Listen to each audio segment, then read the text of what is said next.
Esselamu aleyküm. Aleykümselam. Umra beyler. Hoş gördük. Umra mısın? Bak. Karı kaka. Ay bereketler. Umra beyler. Ay komzan har. Eşek ağaman. Karlı kaka mı ya karlı kaka mı? Karı kaka. Karlı oğlum diye ya. Karı on diye.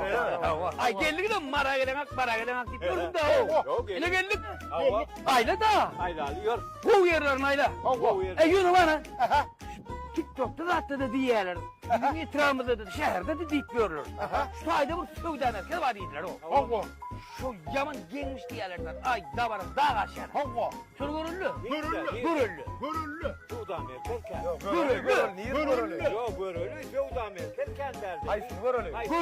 Görüllü. Görüllüleri görüllü. Sakar çağırdı. Görüllü. Sakar çağırdı.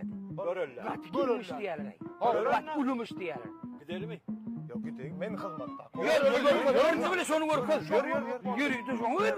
Sakar çağırdı. Sakar çağırdı.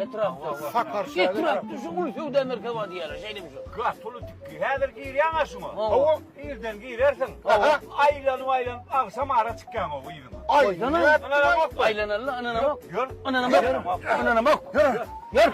Hedir giyir yan akşam ara yığın çıkan. Yürü görüllü. Yürü. Lipa beyle de. Ha hani. He berdi kana o. Görüllü. Görürse ho.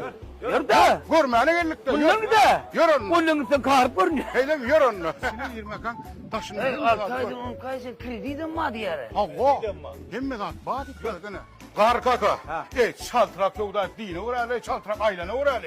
Yaman barman yerlenme. Hava almaz mı? Alipalar. Durmun. Aha. Sözüm öyle anlat. Ben bir dostum var şunu göreyim siz arkaya ayla da arka. Ay bunu oluyor. Oraya Hasan böyle ha. Hava verme. Ey kar kaka yaman almarda atlar kendine.